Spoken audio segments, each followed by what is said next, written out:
Welcome to the class, students. I'm Sangeeta from Takshila Model School, and today in our lecture number 2, we will be continuing our chapter 4, Reproduction in Animals. And the topic that we would be covering today is other egg-laying animals. So open page number 41 for the reference. In our last lecture, we studied about ways of reproduction. There are two ways: by laying eggs, and the other way is by giving birth to young ones. That happens in mammals and the other animals that lay eggs. We also studied about reproduction in hen. Today we are going to study about other egg-laying animals, for example, frog and fish, butterfly, etc. So first let us start reproduction in frogs. So frog, as you know, is an amphibian. Amphibian कौन होते हैं? Amphibian वो animals होते हैं जो land पर भी पाए जाते हैं और जो पानी में भी रह सकते हैं. तो एम्फीबियन कौन से एनिमल हैं? That live on land as well as in water, जो दोनों में सर्वाइव कर लेते हैं, लैंड पे भी और वाटर में भी. तो ऐसा ही एक एनिमल होता है फ्रॉग. फ्रॉग जो है एम्फीबियन होता है. अब फ्रॉग में बात आती है रिप्रोडक्शन की. रिप्रोडक्शन का मतलब क्या था? एक नया ऑर्गेनिज्म प्रोड्यूस करना. तो फ्रॉग एक नया ऑर्गेनिज्म किस तरह से प्रोड्यूस करता है? सबसे पहले हमें ये जानना जरूरी है कि जो फ्रॉग होता है ये एक एग लेइंग एनिमल है. तो ये जो रिप्रोड्यूस करेगा वो एग ले करके करेगा. तो फ्रॉग जो एग ले करता है ये क्लस्टर में एग ले करता है. क्लस्टर यानी कि काफी ज्यादा नंबर में, गुच्छे में एग ले करता है. और उस एग लेइंग प्रोसेस को हम कहते हैं स्पॉनिंग. क्या कहते हैं? स्पॉनिंग. तो स्पॉन का मतलब होता है एगले करना. स्पॉनिंग का मतलब क्लस्टर में एगले करना. तो फ्रॉग्स में क्या होता है? Frogs spawn, that is they lay eggs in cluster. उसके बाद जब ये एग्स जो है हैच करके जो है बाहर इनका यंग वन आता है वो कहलाता है टैडपोल. तो टैडपोल क्या होता है? टैडपोल फ्रॉग की ही यंग फॉर्म है. टैडपोल ही बड़ा होके फ्रॉग बनता है. तो जो फ्रॉग का यंग वन होता है वो कहलाता है टैडपोल. और टैडपोल दिखने में फिश जैसा लगता है, मछली जैसा लगता है. और टैडपोल चूंकि पानी में रहता है, टैडपोल अभी लैंड पर नहीं रह सकता. जैसे कि फ्रॉग है, एम्फीबियन है, लैंड पर भी मिलेगा, पानी में भी रह सकता है. बट जो टैडपोल होता है, फ्रॉग की जो यंग फॉर्म है, जब अभी वो हैच हुआ है, एग से बाहर आया है, तो वो सिर्फ पानी में ही रह सकता है. वो अभी लैंड पे रहने लायक नहीं है. तो जो टैडपोल है, अगर उसे पानी में रहना है तो पानी में रहने के लिए उसे सांस लेना जरूरी है. तो वो किससे सांस लेता है? Tadpole breathe through gills. तो टैडपोल जो सांस लेता है वो गिल्स से लेता है क्योंकि वो पानी में है, वो अभी लैंड पर नहीं आया. जैसे the life cycle of frogs. Life cycle frogs की कैसी होती है? लाइफ साइकिल का मतलब है जब फ्रॉग एगले करता है और एगले करने के बाद वो कौन कौन से स्टेजेस से होके जाता है और पूरा एडल्ट फ्रॉग बनता है, वो उसकी पूरी लाइफ साइकिल कहलाती है. सो लेट अस स्टार्ट. सबसे पहले जो एक एडल्ट फ्रॉग होगा वो एग ले करेगा. तो सोचो सबसे पहली स्टेज आई वो आई एग्स की, कि एग्स ले हो गए. और एग ले फ्रॉग कैसे करता है? क्लस्टर में करता है, गुच्छे में करता है, काफी सारे, जिसे हम स्पॉनिंग बोलते थे. अब एग ले करने के बाद एग में से हैच करके यंग फॉर्म बाहर आती है फ्रॉग की. और फ्रॉग की यंग फॉर्म जो एग में से बाहर आएगी वो होती है tadpole. That is tadpole. Tadpole is the young form of frog. तो एग में से कौन बाहर आता है? टैडपोल.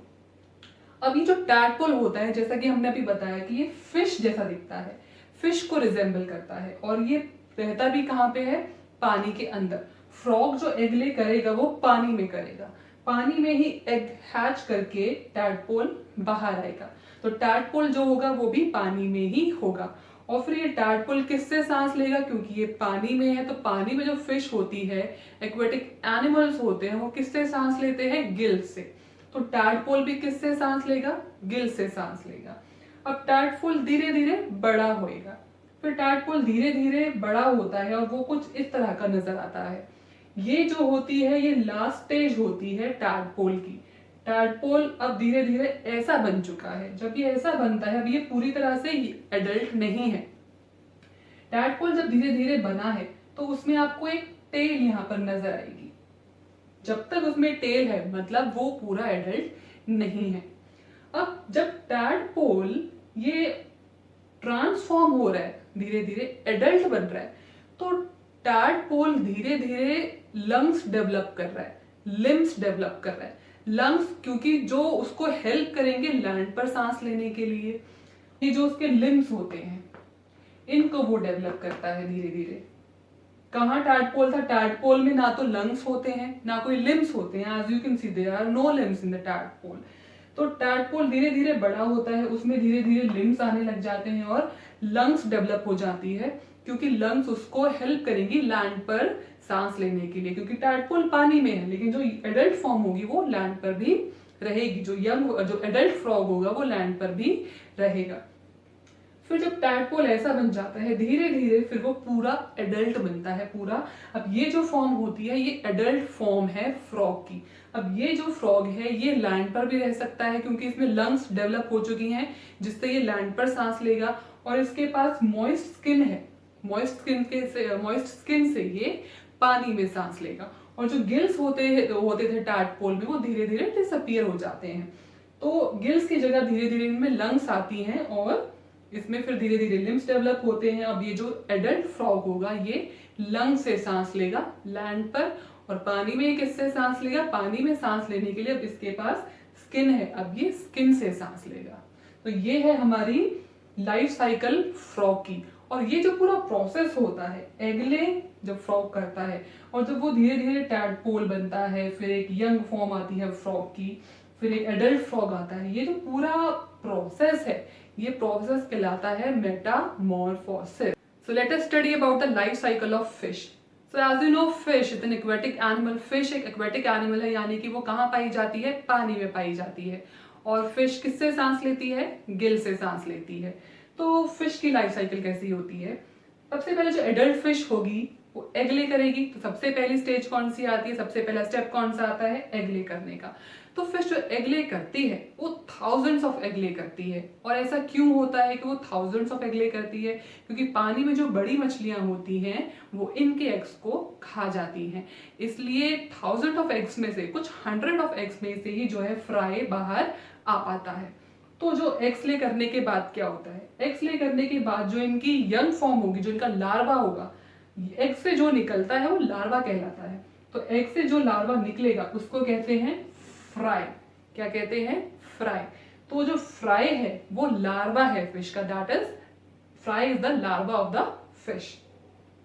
फिर ये जो फ्राई होता है ये धीरे धीरे बड़ा होएगा, ट्रांसफॉर्म होएगा। ये फ्राई फिर फिंगरलिंग कहलाता है। फिंगरलिंग जो होती है वो एडल्ट फिश से बनने से पहले एक जो है पहले की स्टेज है। मतलब एडल्ट फिश जो बनेगी उससे पहले जो एक स्टेज होती है, उससे पहली स्टेज जो जस्ट होती है वो फिंगर लिंग कहलाती है। तो ये फ्राई धीरे धीरे ट्रांसफॉर्म होता है किसमें? फिंगरलिंग में। लेकिन जो एग्स ऑफ फ्राई होते हैं बहुत कम फ्राई ही जो है फिंगरलिंग बन पाते हैं, क्योंकि ये फ्राई और एग्स को बड़ी मछलियां खा जाती हैं। तो जो बच जाते हैं, जो एग्स बच जाते हैं उसमें से फ्राई बाहर आता है, और जो फ्राई बच गए वो फिर फिंगरलिंग में ट्रांसफॉर्म हो जाएंगे। फिर फिंगरलिंग धीरे धीरे बड़ी होगी और वो धीरे धीरे बड़ी होगी क्या बनती है? Adult fish. और ये जो एडल्ट फिश होती है ये फिर से एग ले करेगी, फिर से फ्राई, फिंगरलिंग, एडल्ट फिश। तो ये होती है लाइफ साइकिल किसकी? फिश की। अब हम बात करते हैं लाइफ साइकिल की किसकी? कॉकरोच की। तो कॉकरोच क्या होता है? कॉकरोच एक इंसेक्ट है।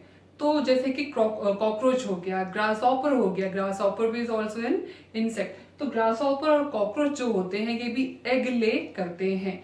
तो जब ये एग ले करते हैं तो इनका जो यंग फॉर्म जो है, इनका जो यंग वन है जो बाहर आता है एग से हैच करके, वो कहलाता है निम्फ। क्या कहलाता है? निम्फ। तो let us start the life cycle of cockroach. तो कॉकरोच की जो सबसे पहली स्टेज होगी वो कौन सी होगी?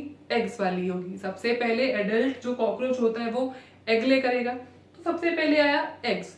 एग्स के बाद जब एग में से लार्वा इनका जो बाहर निकलता है, लार्वा यानी कि जो यंग फॉर्म होती है, तो एग को हैच करके जो लार्वा बाहर आएगा यानी कि जो यंग फॉर्म बाहर आएगी कॉकरोच में, वो कहलाती है निम्फ। और निम्फ कुछ इस तरह का नजर आता है। अब ये जो निम्फ होता है फिर वो धीरे धीरे एडल्ट कॉकरोच में ट्रांसफॉर्म होएगा। लेकिन उससे पहले ये निम्फ जो है वो क्या करता है? Nymph undergoes a process of moulting. कौन सा process? Moulting. Now what is moulting? Moulting होता है जो कि निम्फ जो होता है ये अपनी स्किन, अपनी पुरानी स्किन, ओल्ड स्किन को शेड करता है और नई स्किन जो है डेवलप करता है। तो मोल्टिंग क्या होता है, पुरानी स्किन को शेड करके नई स्किन लेके आना, नई स्किन डेवलप करना, वो प्रोसेस कहलाता है मोल्टिंग।